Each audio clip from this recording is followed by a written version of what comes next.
Hello, everybody. It's Greg, Campaign Director for TX for Campaigns. Welcome to the Virtual All-Hands for August 12th. And we're excited to tell you a bit about what we're doing in Texas, what's going on with political ad spend, how you can help, and a lot about different fun things. So with that, I'll get this y'all hands underway. Nobody's laughing because it's a webinar, but I just trust that it's out there. Okay, so for 2020 TFC to date this year, we've worked now with 107 campaigns on different projects. We are just about at our goal, which has been hovering around 115 campaigns, 116 campaigns for the year. You know, politics, obviously there's an election on a single date, so it makes it kind of seasonal. The past few months have really been the scaling period for TFC in 2020. And now we've added pretty much the vast majority of the campaigns that we're going to add. And now we'll have projects to execute and renew and continue through the election. So all very exciting. Combined between our services work that we do with volunteers and our technology tools that we've built for campaigns, we expect to help and affect over 250 campaigns this cycle, which is what we're here to do. Next slide. One thing I'll just tell you, everybody off the top, it's very exciting, is we have a new project portal which gives a live look at volunteer opportunities across all of our projects. You can go to it at projects.techforcampaigns.org, and I think this hopefully solves something that's been, you know, something that we're trying to make better over the past few years, which is how do folks who aren't currently on a project, you know, see how precisely they can get involved in what's going on. So we're all thrilled to have that up and operational, and encourage you all to check it out. So with that, I want to talk a little bit about Texas. So I won't do this too long because we have both Chris Aaron, our Texas State Director, and actual live Texas candidates on the line. But as a quick background, the bottom line is that 2020, Texas is the biggest battleground state. And it's a state that we've been working in for quite a while. So in 2018, we worked with 9 winning Texas House campaigns as part of overall 12 districts that flipped blue, which put us, in addition to the lieutenant governor race and the governor's race in 2018. And those 9 seats, or those 12 seats, put us in striking distance of flipping the chamber entirely this year, and things are looking good. So we need 9 seats, and to defend 12, to flip that chamber. TFC is hard at work in making that happen. We are working with 24 campaigns on 46 projects, and that's happening against a background of demographic change, of increased voter registration, of another active US Senate race, the presidential race. So it's a very exciting time to be working in state legislatures in Texas and trying to make this happen. And there's, like I said, a real shot where winning is not just important for passing legislation, the sort of most direct outcome of this, but also for the 2020 redistricting process, where lines are going to be set for the following 10 years and have a really important effect on you know, preventing extreme partisan gerrymandering and putting the overall country in the right position. So with that, I will introduce Chris Aaron, who is our Texas State Director, who will talk about what she's experiencing and talk with a couple of candidates. Thank you, Greg. And for the record, I did laugh at your y'all hands joke. Thank you. You're welcome. I didn't come up with it, but I still said it out loud. We'll have to ask the candidates how they felt about it. So nice to meet you all. My name is Chris Aaron Canary. I am TFC's State Director for the great state of Texas. We have 2 incredible candidates with us here tonight. I'll say that all the candidates we're working with in Texas are incredible, but there's something about women who run for office in Texas that's something truly special. So I want to start with an introduction for Representative Rhetta Andrews Bowers. There we go. I'm honored to introduce Representative Bowers. She represents House District 113, which includes all or parts of Rowlett, Garland, Mesquite, Sunnyvale, Sagoville, Combine, Balch Springs, and Dallas. I hope I didn't butcher any of those names. As a former educator, Representative Bowers is a champion for women and children's rights, juvenile justice issues, working towards eliminating the school to prison pipeline and uplifting marginalized communities on every level of government. She's celebrated across the state of Texas for authoring House Bill 3435, which declares March 1st of every year Texas Girls in STEM Day, to encourage and expose young girls along with our local school districts and organizations to embrace and enter fields relating to science, engineering, technology, math, and the arts. She's a graduate of Spelman College, Texas Southern University, a member of Delta Sigma Theta sorority, and the co-founder and four-time co-chair of the Dallas Women's March. Representative Bowers, thank you so much for joining us. Are you there? I'm in Montgomery County, and my job has been raising money for the National Finance Committee. We had an event here, fortunately, before COVID. Oh, I don't know if we have her on the line. Yeah, I think I saw some dropping, going back and forth. Maybe Okay. if we could be flexible and start with Selena. All right, Selena, are you there? And we'll see if Rep. Bowers gets back connected. There she is. Well, I guess I get to do your bio now. So everyone, this is Selena Montoya, soon to be elected Selena Montoya, running to flip House District 121, which is in San Antonio. Selena believes that everyone who's willing to work hard deserves a fair shot to get ahead. She will push to end special tax breaks for big corporations that ship jobs overseas, work to raise the minimum wage, expand job training apprenticeships, protect pensions, ensure women earn equal pay for equal work. Thank you, Selena, for that. And guaranteed paid 6 days for working families. If elected, when elected, Selena will be the first Democrat, the first Latina, and the youngest person to ever represent this district. And by the way, Selena, we are the same age, and I feel vastly unaccomplished compared to what you've done in your career. So thank you for joining us. No, my pleasure. No need to feel underqualified or anything for this work. You know, I was never someone who thought I was going to be getting into politics. So, you know, I spent my time being busy doing other things, right? I was a reporter for Texas Public Radio, which is our NPR affiliate here in San Antonio. And after spending some time as a reporter, I left to start a nonprofit focusing on literacy. That's really where my passion lies, is in education. And, you know, having the opportunity to see from the perspective of parents and teachers and its school administrators what the difficulties are in trying to achieve the same goal of having an educated populace, you see that there are opportunities for policy change, and that's exactly what it is that I'm working towards. So thank you so much for you know, giving us the platform. I see that Rep. Bowers is here. I would be happy to cede my time to Bowers to give her the opportunity to talk a little bit as well, in case she has a stacked schedule like we all seem to have these days. Well, hi. Bowers, welcome.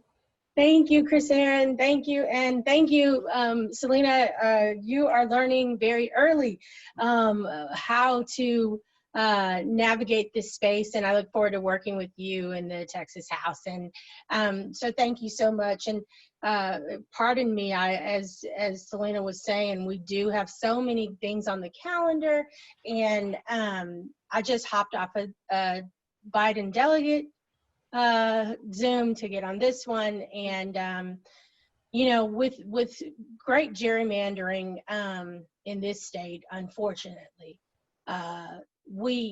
we end up spending hours on end talking to people who are supporters of us, but they end up not being able to vote for us because they are written out of the district, you know, drawn out of the district. So, you know, one of the reasons that we're working so hard to flip the Texas House and protect the 12 seats that we gained last cycle, and then to bring on great candidates to the House floor like Selena, and to make sure that we have the fair representation that this state deserves. And so, Selena, I don't know if I thought that you might have been on the call earlier, the Zoom earlier with the House House members and introducing yourselves to all of us. And if you were with us earlier, I felt like you all were afforded some great things that we were not afforded as freshmen right off the campaign trail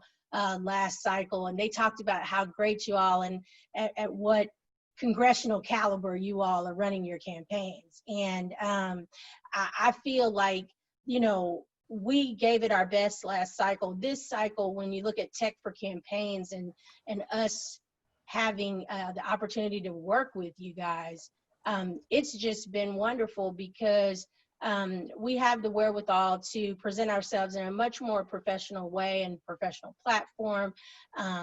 When you get to the Texas House, you know, you have the opportunity to serve in official capacity, but you also have to campaign at the same time. So when, you know, today, just like Selena said, you know, I've eaten probably once today, and I did that standing while I was talking to staff. And I think kudos to the newbies and some of the comeback queens that have run this second time like I had to win. But this is a cycle like no other. So we need people like you guys that can help us be the arms and legs and to help us amplify our voices through digital campaigns. House District 113 that I so proudly represent is a large district, the far most, it's the entire eastern border of North Dallas County, and it runs from Rowlett all the way down to Combine, which hits the top of Kaufman County.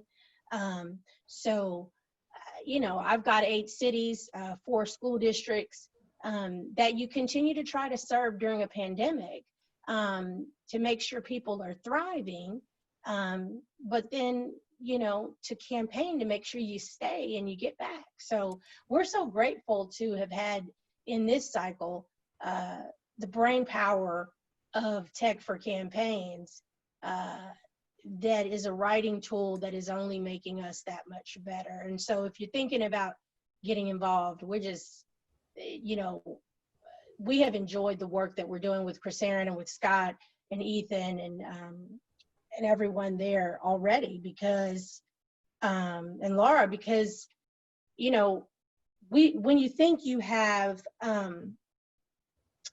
you know, the best team you can possibly have,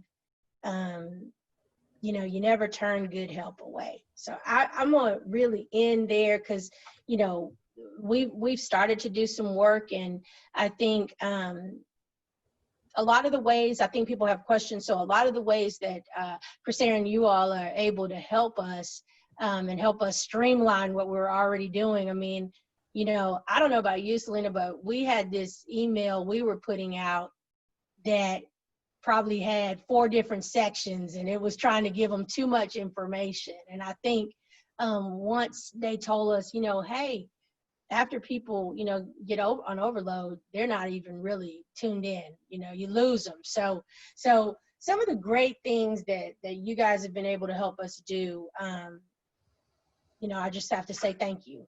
Thank you so very much. And this is stepping it up a bit for our campaign. That's one thing I can say. You know, this is my 3rd cycle to run, this time for re-election. And every time we bump it up a notch. So thank y'all for all you're doing for us already. And Ms. Montoya, I do yield the rest of my time, if there's any left, to let you pick up there. Thank you so much, Representative. You know, it is in large part due to the work that you and your colleagues who have joined the House in the past 2 years that have allowed us to be able to take on these challenging races. So thank you for the work that you've done and for the state Democrats. The collaboration that's happening this time around is just, it's so incredible. And there really is an opportunity. And I think in large part, that's also due to the fact that we have more more women who are engaged in this process than ever. You know, we are no stranger to eating on the run, right? I mean, I was making dinner for my kids and, you know, on a fundraising call and getting ready for this all at the same time. And, you know, but that is no different than what my best friend, who is a high school English teacher, is doing this evening. That's no different than what my neighbor across the street is doing. She has the opportunity to stay home with her 4 children, doesn't make her responsibilities any less demanding. And we need representatives like yourself and like the women who are joining me in this campaign cycle, who understand the demands of everyday life and can take policies and put them into place that actually serve those people. I'm so excited to have the great fortune of being able to be working with folks like you, with folks like Tech for Campaigns.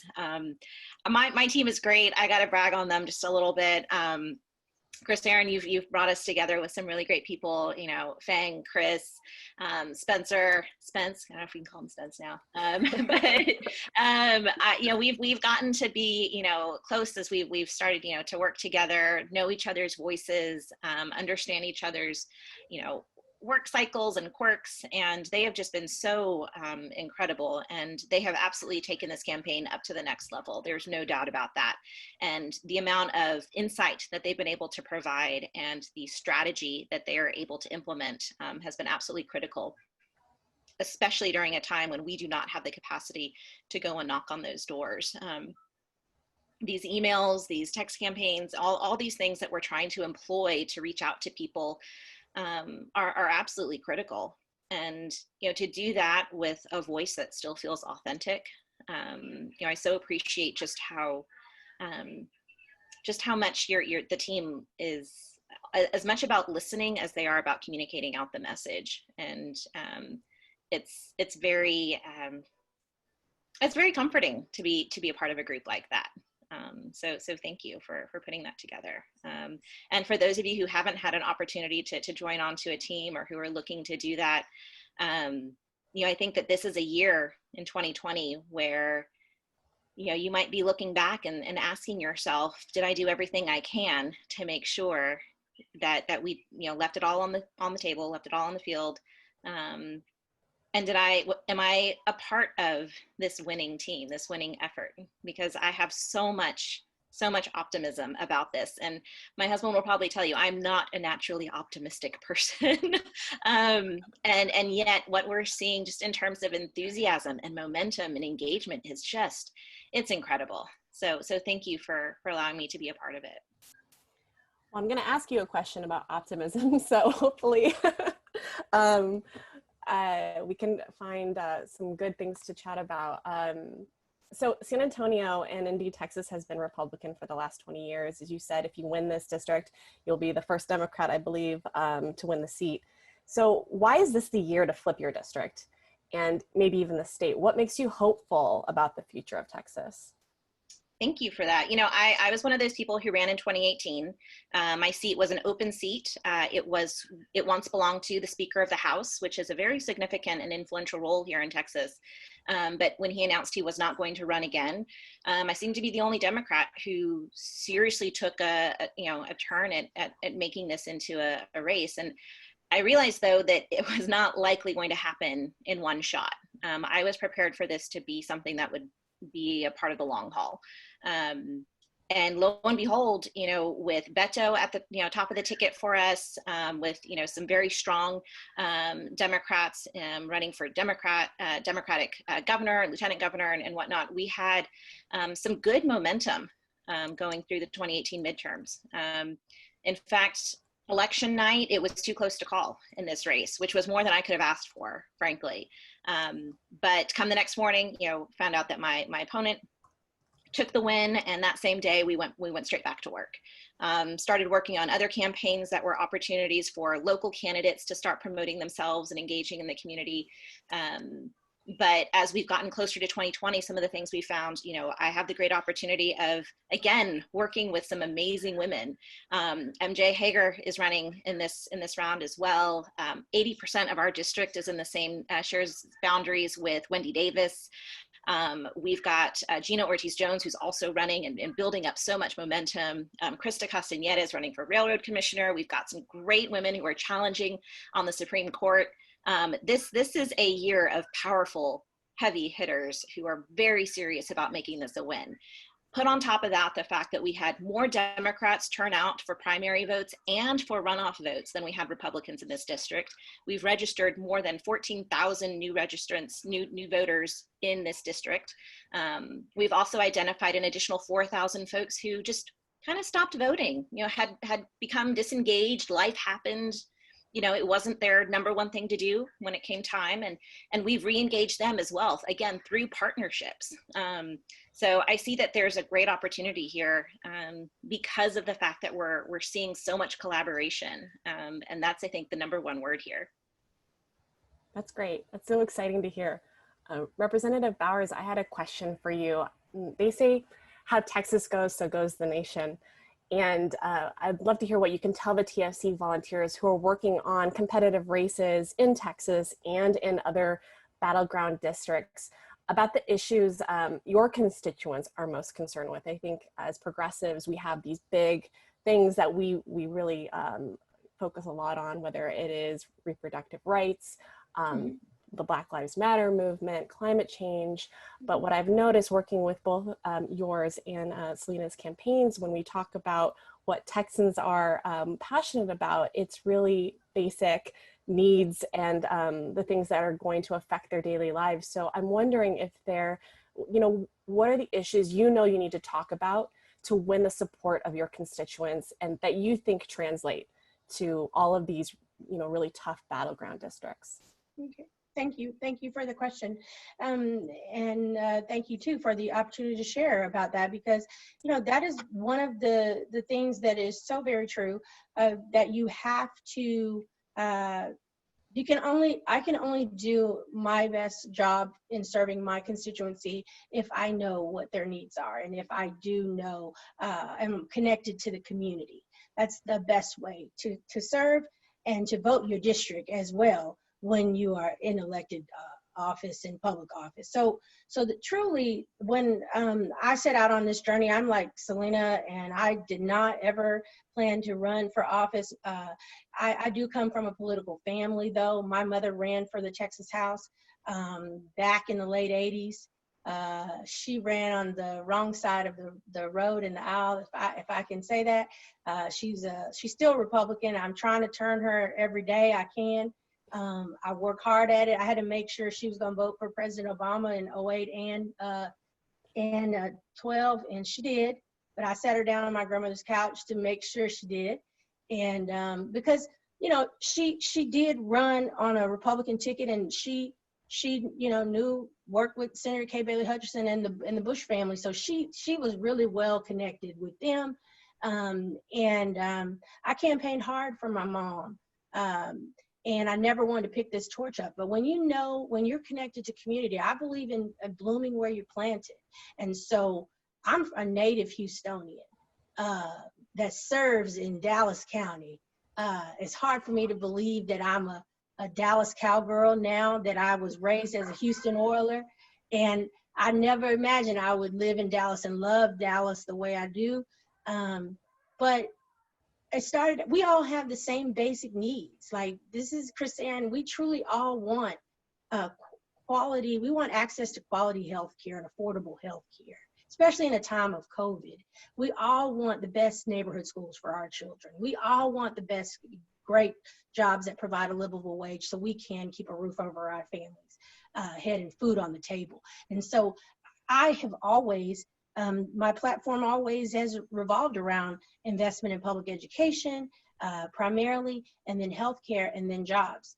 I do serve in what used to be called a swing district. I am enjoying the fact that it's ever changing and diversity, becoming more and more progressive. And so now, when I look at it, even though we always stay closely revolving around education, healthcare, and jobs, it's ever changing. Last cycle, healthcare was creeping up, probably second to education.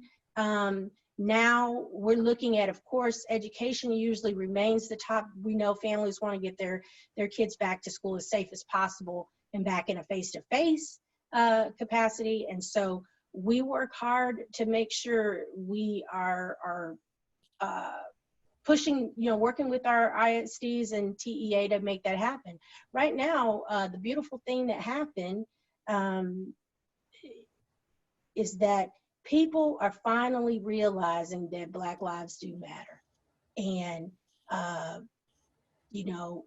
I like to say, unfortunately, that I have been walking and marching for Black lives before it was popular. My tipping point was not George Floyd. Unfortunately, he lost his life in a tragic way. But my tipping point was Philando Castile. And so my kids and I were out on the protests, marching the streets at the Dallas ambush. And my children did have to see those 5 slain police officers shot down and killed. We were very near the active shooter in 2016, and we were on the front lines of those protest rallies, which meant that a swing district that I serve now did not want anything to do with me because they thought I was Black Lives Matter, which I truly was, but they thought that meant that I was against the police. So I was labeled as that Black woman that was pushing Black Lives Matter. Now, within 6 months through this pandemic, in 113, racial justice is high on the list. And people really are beginning to realize that all lives do matter, yes, but they won't matter until, all lives won't matter until Black lives do matter. And so education, racial justice, and healthcare are what I'm dealing with now. We do, tomorrow I'll be at a press conference with the Texas Legislative Black Caucus. So we'll get to unveil a new bill that we're going to work on, the George Floyd Act. And so those are some of the things that are resonating with people in the district. I'm so proud of all the peaceful protests that we were able to have in 113. And to know that when I did speak at one of those rallies, I could be there standing next to our mayor, standing next to the police chief, and city council members. And, I'm the African-American, first African-American to serve in 113. So just like vice presidential nominee and candidate announced yesterday, I know what it feels like to be the first. And I could not sleep last night because I was just elated at Vice President Biden's choice and selection of Kamala Harris, Senator Harris, and finding out all sorts of things that my childhood friend was her roommate in college, and I'm like, wait, how's this all happening? So before you know it, Selena, you're gonna see that you were meant to be in the Texas house too. So I just for me, I never meant to be here. I was most in awe of it as I served. And I can tell you one thing that Christine's probably heard me say it, but I am more in purpose that I've ever felt in my life. The only more in purpose was raising our 2 children. That's being a mother. And so it's a proud day that I get to serve like I do. And I eat, sleep, and drink it. So that's all from me.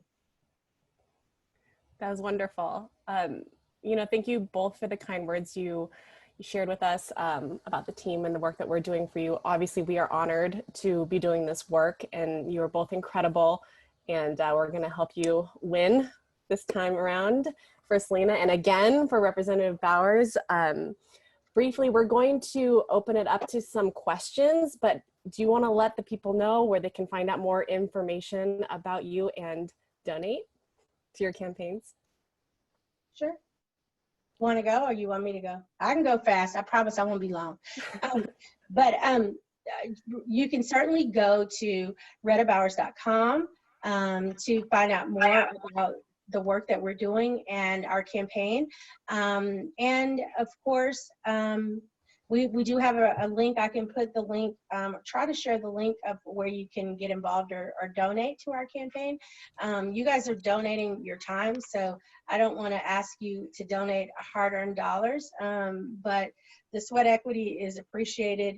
If you have your cell phones handy, if you text HD113 to 22828, I could certainly put that in the chat. And that way you can find out more about our campaign. You can see the great work that some of you are helping us with, and we'd love to have your support. Hey, and use social media. I like to, you know, do that as well. We've got great interns that we just started across the state, and I'm having fun with them. Don't be surprised if you see me on TikTok, because I'm thinking about Yes. Smash that follow button. Amazing. Selena? Yes, so thank you for putting, you're ahead of me, putting my website out there. I learned, you know, one thing really critical in the 2 years from my first run to now, which is my main two jobs as a candidate are to talk to voters and to ask for money. And so I am putting my contribution link on there, fulfilling my job, checking that box. But you know, the work that y'all are doing as volunteers is absolutely critical, and we love our volunteers. We spend a lot of time with them, especially on the weekends, and you're welcome to join us in that as well. We've got our Mobilize link in there if you'd like to join us in any of our weekend hangouts where we Zoom and talk to voters and text them, and generally have a good time competing with each other and who gets the most interesting answers from folks. You know, I think, you know, the work that y'all are doing is, yeah, I'm sure we could put a dollar value on it. But, you know, to me personally, to have the opportunity to work with people of such high caliber is just, it is immeasurable. So thank you for that opportunity. Thank you, guys. I think, TJ, do you have some questions from the volunteers who are watching? I am going to suggest we continue on, and we'll get a full round of Q&A at the end. Great. Sounds great. Well, thank you both. We will We have some more questions for you coming up. Yep. All right, more of me. Sorry, guys. We're going to do a little bit of a dive into what we've been talking about in Texas. So this is a view from Tabella. And if you have not seen this before, this is something you can definitely talk to your state directors about. So what you're looking at is, this is all of the money that has been spent on political advertising in Texas since the beginning of the year. So what Tabella is a really great tool, and really useful when you're looking at who's spending money, how much they're spending, and then you can do a deep dive into what the content of those ads are. So I wanted to pull 3 quick examples of who is spending money in Texas. So this is the largest spend of an independent, so not Republican or Democrat, political ad in Texas. It's no surprise, ExxonMobil.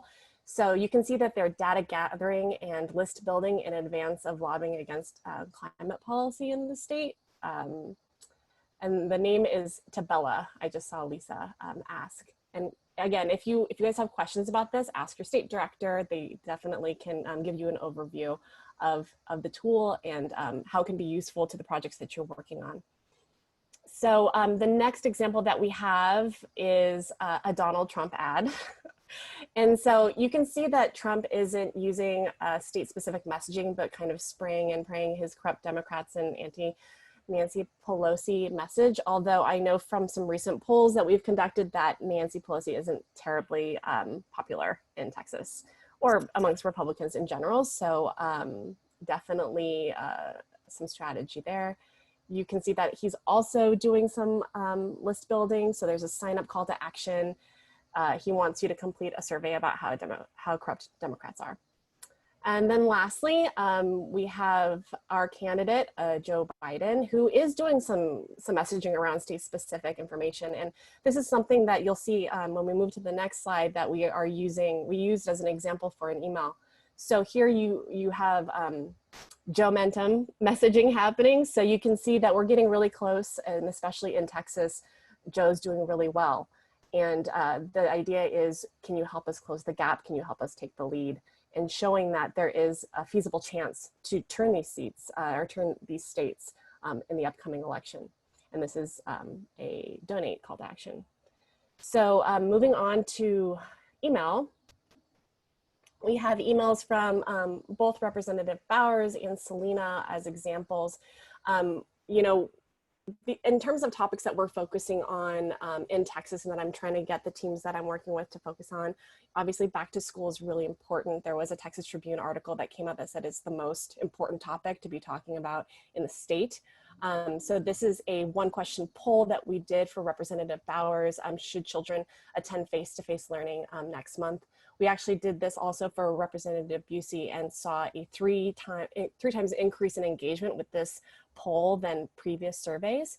What's great about doing a survey in an email is that it can also live outside of the email. So if your candidate wants to post it on social media, it's a great way to build lists, a great free way to build lists on Twitter and Facebook and other places.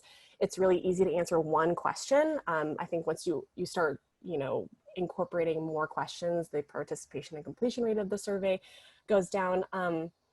And something we're doing with Representative Bowers is if they want to leave an open field comment, they can in that survey. And then we're going to write responses to show, Representative Bowers is listening to your concerns. She's actually responding to them. She's always listening. She's here to serve, and she wants to know how you're feeling about these topics.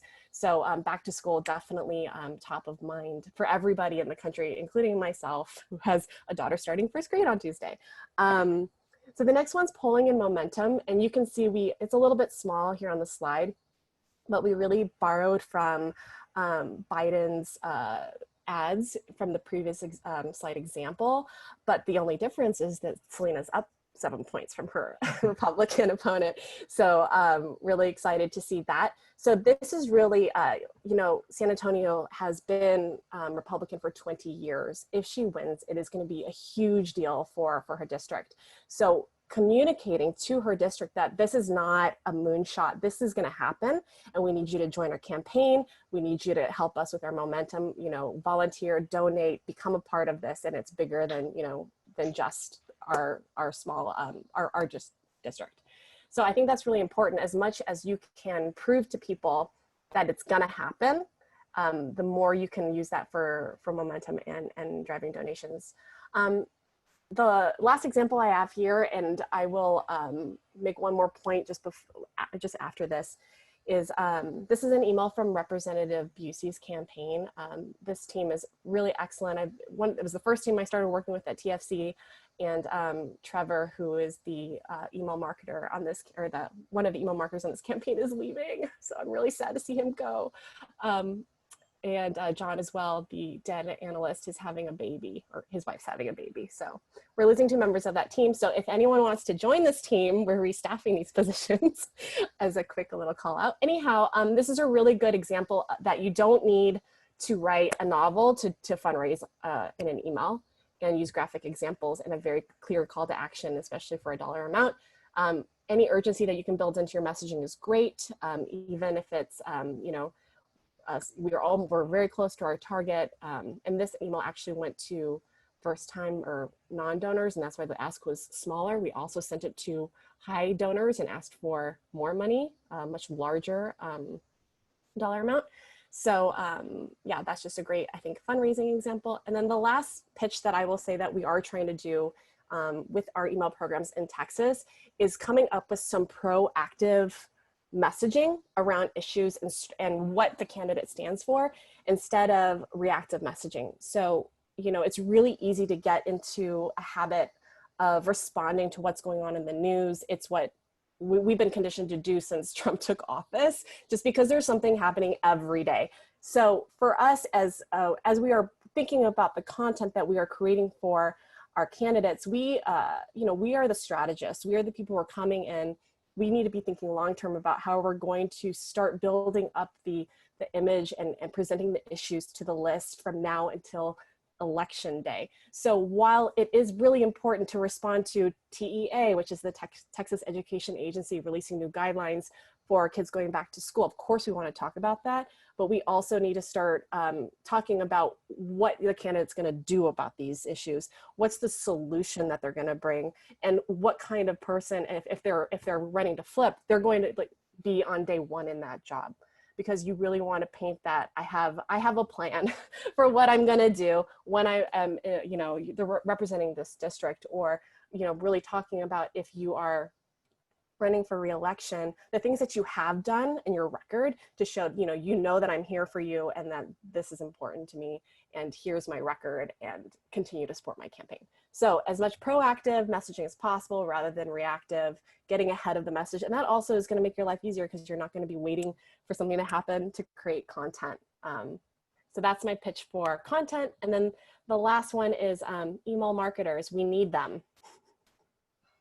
We need email marketers. So, email is I think is a really rewarding way to contribute to a campaign. We're getting to the point now in the election cycle where there, aren't a lot of website projects happening. So if you have these skills, and if you have friends who have these skills, please tell them to join us. We desperately need you.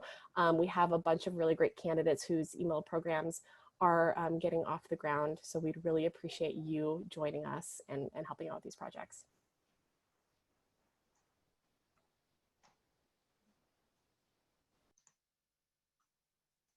Ready for me?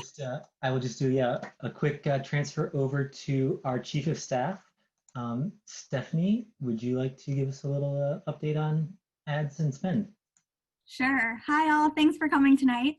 So we wanted to do a little research into how political ad spend has changed from 2018 to 2020, especially with COVID and the presidential election this cycle and not in 2018. So what we found, and just to be clear, this is Google ad spend only. This data was not available for 2018 for Facebook. Unfortunately, we would love to get our hands on that data, but this is just Google ad spend, so it's a proxy. And we compared the same 8-week period starting in late May to July in 2018 and 2020. So what we found was Google political ad spend increased almost 11x from 2018 to 2020. And in fact, I would say, I think it's around 64% of that growth is presidential spend, which I don't think is all that surprising.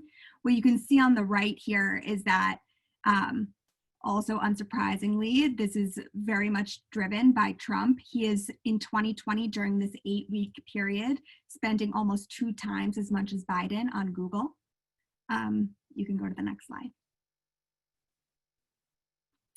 On the left, you can see the average spend per candidate on Google between Democrats and Republicans. You can see it's like almost 2x for Republicans. And of course, this is skewed. Like if you were thinking on a bell curve, it would be totally pulled up because of Trump.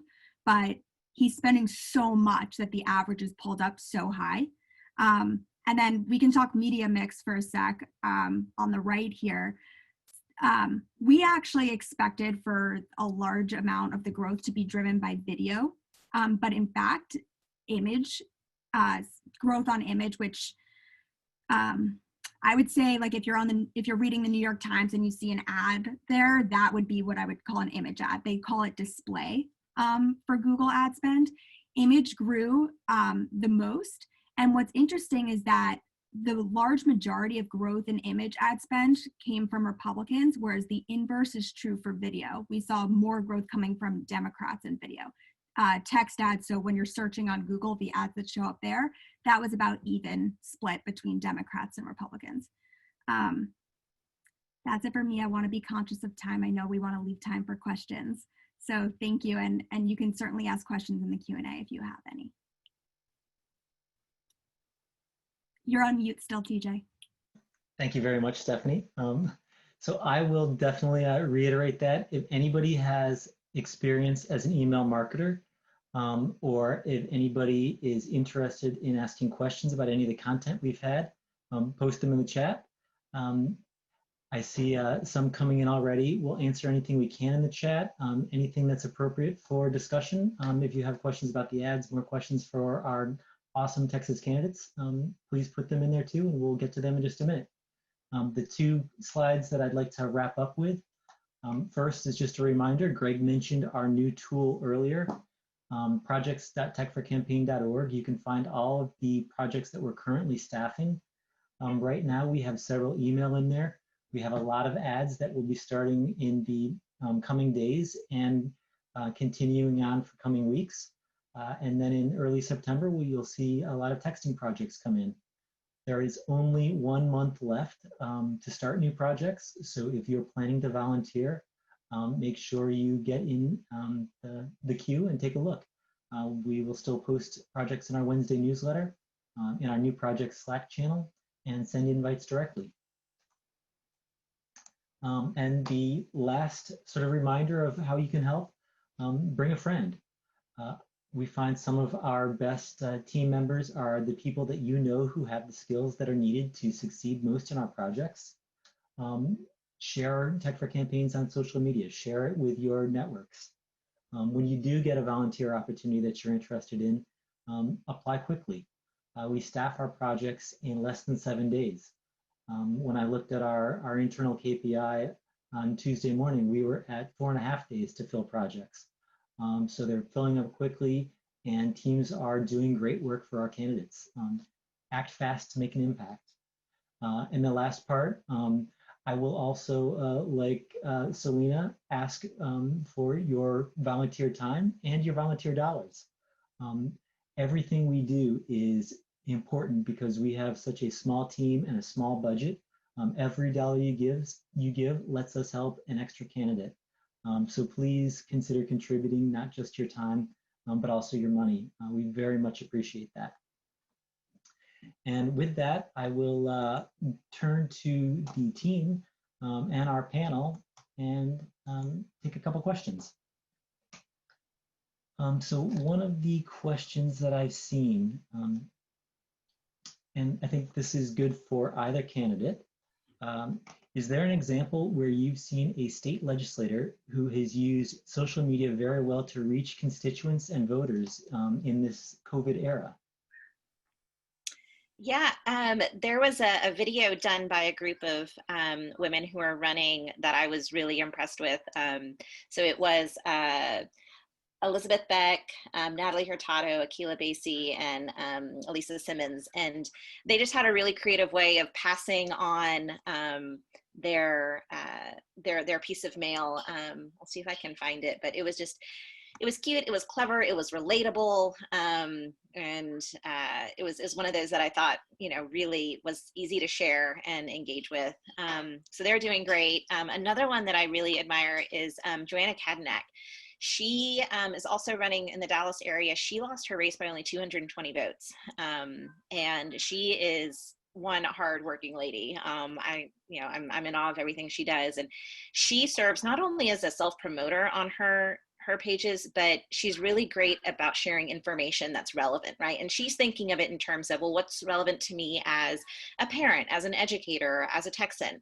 So she takes sometimes even just the politics out of it and just poses the information as an opportunity to ask questions. And I really enjoy that.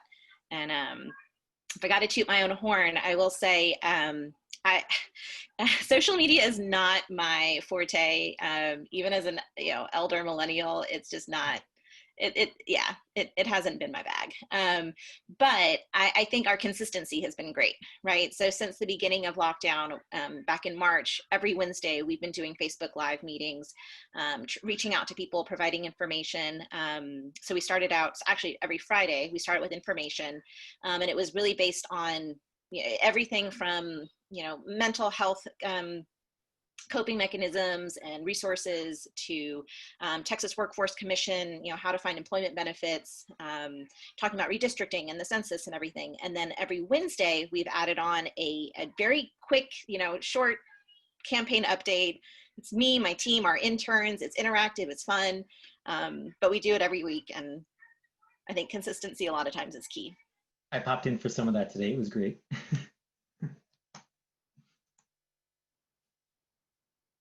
Anything you'd like to add, Representative Bowers? I want to give a shout out to one of my colleagues, and he's known as my house son. on the floor, and that's James Talarico. I think he does a fabulous job of making the best of getting information out. You know, pre-pandemic, he's came back from session, and in the interim, he just like started this campaign across his whole district. Like he was cycling across the district or talking to voters at and constituents at every eatery in the district, and just, you know, giving shout outs to the restaurants and businesses. But he's always really good. He does a real good with matching, you know, in terms of fundraising. He's always got something in his pocket to pull out for matching donors and grants. But for us, you know, one thing that I'll say about us, we really worked hard at getting the information out to the community, whether it was COVID numbers or, talking about the 20 years of service that I have in the community over my Republican opponent. I mean, I think that's the most beautiful thing to me when I look at the many years we've lived here and the connection to the community. And I think, you know, unlike Selena, I mean, I love social media. I have to admit, it is outside of texting, because I work better by text, unfortunately, not email. But I love social media. That's why I'm so willing to maybe explore TikTok. Snapchat was a little invasive to me as a mother of young adults. You know, I try not to stay on the same mode of social media as my children. But you know, I didn't use Snapchat like some of my colleagues. Now, Representative Victoria Niave, she loves Snapchat. It was just too much in your face for me. But, you know, I get comfortable in Facebook. I have to remind myself to jump over to Twitter and Instagram. But now that we've got these interns on the campaign, I'm enjoying giving shout outs. They're so excited to be on the campaign. I'm excited to have them. And I get to communicate with them and really engage young voters. So I'm pretty young at heart, so, you know, they can relate. Yeah, I have to say we're getting ready to launch on Reddit and on TikTok. So upvote me if you can. I'd love the karma. Yeah. But I'm also happy to say if you are a Twitter person, I've gotten into it lately, and we're only 47 followers away from actually having more followers than my opponent, who is a current rep. So here's our link to go and follow and, you know, engage and help us get there. Yeah, that Paul does it. She will have more followers by the end of the night. So yeah, she put it out there, and I told Selena Montoya that, you know, her opponent, my colleague, sat right behind me on the House floor. And I want you to know, he knows more than you think. He knows you're out there, because he told me, I saw him maybe pre-pandemic and at the Capitol, and he was like, yeah, I got this opponent. So he was already shaking in his boots. And, you know, we are colleagues, so we do try to work together as best we can. He and I probably shared a lot of germs, so be careful with having to go to the House floor with viruses, because yeah, we're gonna have to be careful when we get there. I'll be glad to have you sit behind me, though. I will be wearing a mask. You can guarantee. Me too. You can count on that. Count on that. Well, you know, it's funny you mentioned. Yes, we're aware of his awareness of our campaign. We're checking out some of the Google searches, and he's targeting my name as part of his search. So yeah, you know, he's doing what he's got to do. So we just got to make sure we meet him there. Absolutely. I feel like we're going to do it too, especially with the work that y'all are doing for us at Tech for Campaigns. I mean, it's just taking us up a whole nother notch, you know? So Selena, we're going to have to talk offline, because we'll get into a conversation on our own in a minute here. Well, thank you very much. I think those are awesome closing remarks. We appreciate your time. I know that we love working for you. We love working for everybody in Texas and all of the candidates across the country. Thank you to all the volunteers who came and participated tonight. I appreciate the engagement, and I look forward to our next All Hands next month. Good night. Thank you for having us, and thank you for all you're doing. Everybody stay safe. Thank you. Bye, you guys. Bye.